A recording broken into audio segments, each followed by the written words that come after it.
Filter. I'm Diane Mizota, counting down the best arcade games from Hollywood's home to classic button bashers, the Family Amusement Corporation. The rankings for Filter shows come directly from the responses you post on the G4 website. To make your vote count, log on to g4tv.com/filter and select the Filter Rater. Then choose a category, vote on a scale of 1 to 10, and we'll take care of the rest. While you're there, be sure to post your suggestions for topics and games you'd like to see covered in future episodes. Let's get back to the countdown now with the game at number 7. What do you get when you take Space Invaders and sprinkle in better technology and more excitement? Why, Galaga, of course. And while taking on the menacing aliens was twice the fun with double the firepower, how much did it tick you off when you shot down one of your own ships?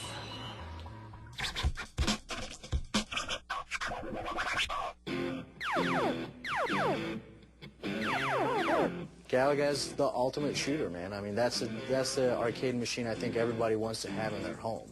Galaga was so cool because all these enemies would swarm in patterns, and you know, before that we'd only seen stupid invaders who would just go up, come down, you know, systematically.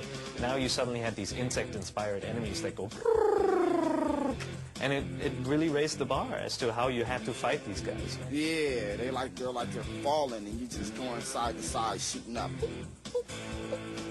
A lot of people just used to have their little ship sucked up on purpose, right? And then they retrieve it, so you can have the double shooter. The fact that it was the first game where you would have a double ship where you're shooting. You can only move left and right, which kind of, you know, negated like the fun of like, you know, wanting to go up and shoot things, which is later on for the Galaga 3 game. But the thing is, you know, you had progression of stages, you had challenging stages, and you know, you had a lot of extra ships.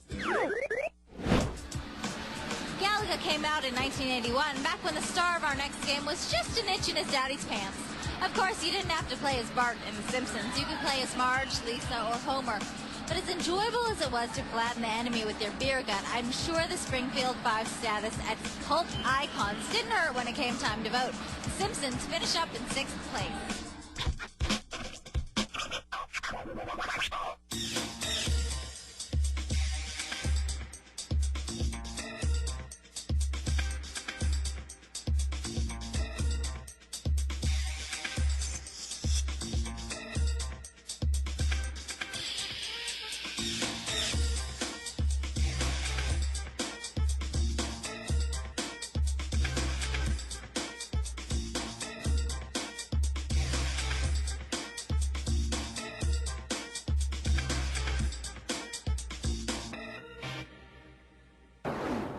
When The Simpsons was first released, arcade games were still enjoying moderate success. But in the last 10 years, their existence has been threatened by the emergence of the home console.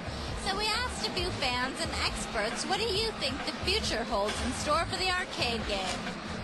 Arcade games do have a future if it's within virtual reality. I think in this day and age of high-tech home consoles, I think arcade games are probably on their way out. The home gaming, the graphics have caught up, if not surpassed, the arcade ones. So the only real difference is like the gimmicks in the arcades, and like say a light gun or a dance pad. There's a big danger in the arcade business in the future. It's becoming more and more expensive. These big machines are, you know, they're costing like a good 12 grand or whatever, and it's got to guarantee the arcade owners that they're going to make money back on these things. I think arcade games will be around for a while. I mean, pinball games have gone away. They're not being made anymore, but you can still play them. On the other hand, you've got all this stuff where, you know, you get these machines that you can't duplicate at home, where you have a giant screen, you have 8 people playing at the same time, firing at enemies or working together. Or those, you know, mine car ride games where you sit with a friend and you're shooting dinosaurs and the thing rumbles and everything's moving. You just can't duplicate that at home, and I hope people are still interested in that. In order for arcades to have a future, they need to look at Japan, look at the success they have still with arcades, and realize that they need to upgrade their format. If you go to Japan and you look at arcades, it's kind of something that you do for fun. I mean, beyond what we do in the U.S. here. You see people kind of chilling out, they're dancing around. You can grab a beer, get a cup of coffee, and like play some arcade games.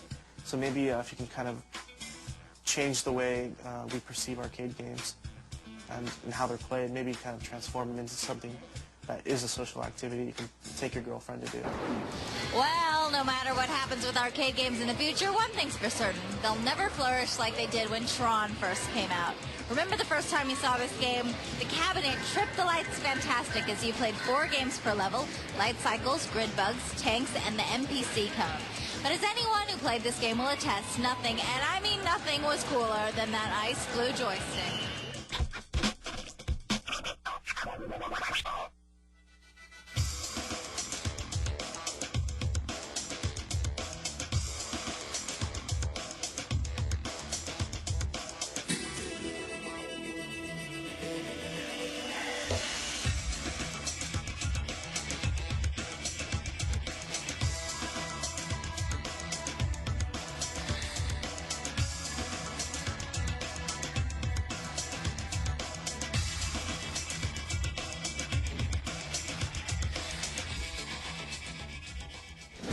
Tron may have been cool, but it was a one-man show.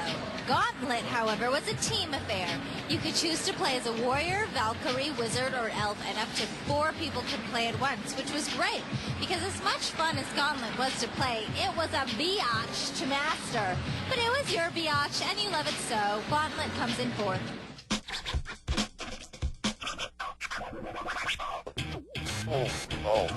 Gauntlet in the arcade was a lot of fun because you got to play with 4 people. I think that was the first arcade game I actually got addicted to. I don't know, just it was so huge that you could play it for days and days and just keep on seeing something new each time.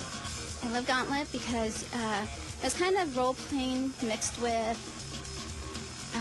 fighting, and I like the way you could choose to be a certain character class, the wizard or the sorceress. You had an elf, you had a Valkyrie. I mean, you wanted to play this game, you wanted to find out more about it, you wanted to open walls and keys, you have to open secret doors and treasure chests. I mean, it was great for its time, and it still is actually to this day. I wasted so much money on that sucker. Gauntlet was the perfect 4-player game. You had a big arcade cabinet with 4 joysticks and lots of buttons, and everybody was working together to get through it. And then, of course, it talked. Oh, that was a heroic effort. Sure, wielding an axe in Gauntlet was enough fun to land it in the top 10, but what about Golden Axe? We've got to take another quick break, but when we come back, we'll take a look at a few games that you felt should have made the list. Then we'll keep counting our way to the pole position. Does a little yellow fella munch his way to the top, or do some rowdy street fighters beat him down? Stick around and find out when Filter returns.